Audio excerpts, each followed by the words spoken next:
Pernah kepikiran nggak gimana sih caranya perusahaan besar menentuin produk mana yang lanjut, mana yang stop, atau gimana mereka bisa pasang harga yang pas? Nah, jawabannya itu ada di sesuatu yang jarang kita lihat di laporan tahunan, yaitu akuntansi manajemen. Anggap aja ini kayak playbook rahasia yang jadi panduan buat setiap keputusan penting di dalam perusahaan. Oke, mari kita bedah lebih dalam. Setiap bisnis ya, dari warung kopi kecil sampai perusahaan raksasa, itu ngadepin masalah yang sama. Gimana caranya bikin keputusan internal yang cerdas di tengah biaya dan pilihan yang rumit banget? Ini bukan soal tebak-tebakan loh, ini ada ilmunya. Biar paham, kita perlu lihat dulu kalau akuntansi itu punya dua wajah. Di satu sisi, ada akuntansi keuangan. Nah, seperti yang Anda lihat di kiri, ini semua tuh buat pihak luar. Laporan buat investor, buat pemerintah, sifatnya historis, ngelihat ke belakang, dan aturannya ketat banget. Di sisi lain, yang kanan, ada akuntansi manajemen. Fokusnya sepenuhnya buat internal. Ini buat para manajer, tujuannya buat ngebentuk masa depan, bukan cuma ngelaporin masa lalu. Dan yang paling asik, formatnya fleksibel, bisa disesuaikan sama kebutuhan buat ambil keputusan. Kutipan ini pas banget ngejelasin intinya. Anggap aja ini kayak percakapan internal di dalam perusahaan. Datanya itu bukan buat konsumsi publik, tapi buat ngasih kekuatan ke tim di dalam supaya bisa mengarahkan bisnisnya jadi lebih baik lagi. Jadi, gimana cara kerjanya di lapangan? Gini, jangan bayangin akuntansi manajemen itu sebagai satu laporan tebal, tapi bayangin ini kayak sebuah toolkit atau kotak perkakas yang isinya alat-alat presisi khusus buat para manajer. Semuanya itu berjalan dalam sebuah siklus yang nggak pernah berhenti. Pertama ada perencanaan, ini ngubah mimpi atau tujuan jadi langkah-langkah yang nyata. Kedua, pengendalian. Di sini kita ukur kinerja benerannya dibandingin sama target. Dan ketiga, pengambilan keputusan. Nah, informasi tadi dipakai buat milih langkah selanjutnya yang lebih cerdas. Ini bukan proses sekali jalan ya, tapi mesin yang terus belajar dan beradaptasi. Masuk akal kan? Kalau tadi masih agak abstrak, coba deh bayangin Anda lagi nyetir mobil. Akuntansi keuangan yang kita bahas di awal itu kayak ngeliat kaca spion, cuma ngasih tahu Anda udah ngelewatin apa aja. Nah, akuntansi manajemen ini adalah dashboard di depan Anda. Isinya nunjukin kecepatan, sisa bensin, peringatan mesin, semua info real time yang bikin Anda bisa ngambil keputusan saat itu juga buat nyampe ke tujuan. Oke, supaya kita benar-benar paham cara kerja dashboard ini, kita harus ngerti komponen dasarnya, yaitu biaya. Nggak semua biaya itu sama loh, dan ngerti perbedaannya itu kuncinya. Pertama, ada yang namanya biaya langsung. Ini gampang banget. Ini adalah biaya yang bisa Anda tunjuk langsung dan bilang ini ada gara-gara produk ini.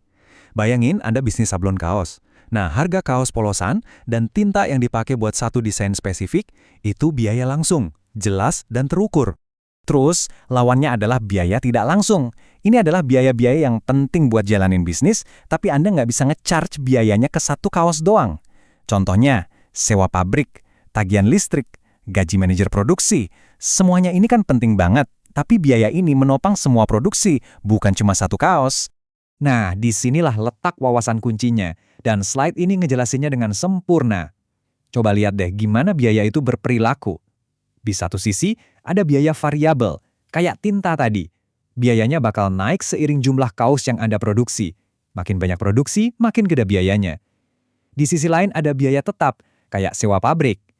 Biaya ini jumlahnya bakal segitu-gitu aja, mau Anda lagi sibuk produksi 1000 kaos atau lagi santai bikin satu kaos doang. Paham soal keseimbangan antara dua biaya ini tuh salah satu rahasia buat nentuin harga yang cerdas. Sekarang, kita coba satuin kepingan-kepingan puzzle ini. Fondasi dari biaya setiap produk itu namanya biaya utama atau prime cost. Gampangnya, ini tinggal jumlahin aja semua biaya langsung yang barusan kita bahas. Bahan baku, upah orang yang ngerjain, dan pengeluaran langsung lainnya. Ini adalah biaya paling dasar yang nggak bisa dihindari buat bikin sesuatu. Oke, di atas fondasi biaya utama tadi, kita tambahin lapis berikutnya, yaitu semua biaya tidak langsung yang kita sebut overhead. Ini tuh semua hal lain yang dibutuhin biar lampu tetap nyala dan bisnis tetap jalan. Sewa, listrik, gaji staf admin, dan sebagainya. Jadi, biaya utama ditambah overhead, barulah kita dapat gambaran total biaya yang sebenarnya. Ngerti jenis-jenis biaya itu satu hal. Tapi gimana caranya perusahaan gede dengan ribuan transaksi bisa ngelacak ini semua dengan efisien? Nah, disitulah sistem berperan. Semuanya dimulai dari konsep yang namanya pusat biaya atau cost center. Anggap aja ini kayak ember buat nampung berbagai macam biaya. Pusat biaya ini bisa sekecil satu mesin cetak atau sebesar seluruh departemen pemasaran. Tujuannya adalah buat mecah organisasi jadi bagian-bagian yang lebih gampang dikelola dan dilacak biayanya. Terus, gimana caranya biaya-biaya ini dari beli palu sampai bayar gaji bisa masuk ke ember yang tepat? Kuncinya, sistem pengkodean yang cerdas. Setiap jenis pengeluaran dikasih kode unik. Ini ibaratnya ngasih alamat ke setiap rupiah yang dibelanjain, biar nggak ada yang nyasar. Kenapa sih harus ribet ini? Soalnya, sistem ini bikin kita bisa ngejawab pertanyaan yang super spesifik dengan super cepat. Pertanyaan kayak gini nih, yang dulu mungkin butuh waktu berminggu-minggu buat dicari akuntan, sekarang bisa dijawab dalam hitungan detik. Dan disinilah keajaibannya. Daripada nyuruh orang bongkar-bongkar tumpukan faktur berhari-hari, kita tinggal jalanin query simple di database, kayak yang digambarin di sini. Tanda tanya itu kali wildcard, artinya nggak peduli divisinya mana atau pusat biayanya apa. Yang saya peduliin cuma kode 01154, yaitu kode unik untuk Palu. Dan, cereng! Jawabannya langsung keluar. Coba deh kita lihat lebih dekat, biar kebayang canggihnya. Kode lengkap kayak A-002-01154 itu kayak lagi cerita. A itu artinya divisi 2. 002 itu pusat biaya di dalam divisi itu. Dan 01154 itu barang spesifik yang dibeli. Dalam kasus ini, Palu. Tiba-tiba, data yang tadinya mentah jadi punya struktur dan punya makna.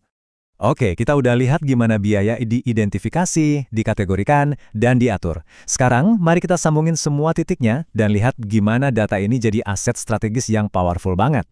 Jadi, inilah kesimpulan utamanya. Akuntansi manajemen itu bukan cuma latihan akademis, tapi senjata buat bersaing. Dengan ngerti biaya sampai sedetail ini, kita jadi bisa lihat produk mana yang beneran jadi pahlawan profit dan mana yang cuma jadi beban. Kita bisa nentuin harga dengan percaya diri, kita bisa nemuin di mana ada pemborosan. Intinya, kita ngubah tumpukan data mentah jadi intelijen strategis yang bisa langsung dipakai buat menang di pasar. Kutipan ini nunjukin salah satu kekuatan terbesarnya. Akuntansi manajemen itu bertindak kayak sistem peringatan dini. Ini bikin manajer bisa ngelihat masalah, misalnya biaya bengkak di satu proyek, dan langsung ambil tindakan perbaikan sebelum semuanya terlambat. Ini bisa nyelamatin perusahaan dari kerugian yang nggak perlu. Pada akhirnya, inilah yang ngebedain perusahaan yang bagus dari perusahaan yang hebat. Perusahaan hebat itu nggak cuma sibuk ngeliatin data masa lalu. Mereka secara aktif pakai data internal buat bikin keputusan yang lebih cerdas dan secara sadar merancang masa depan mereka. Jadi pertanyaannya buat Anda sekarang, bukan cuma soal data apa yang Anda kumpulin, tapi gimana Anda pakai data itu buat nulis babak kesuksesan Anda selanjutnya.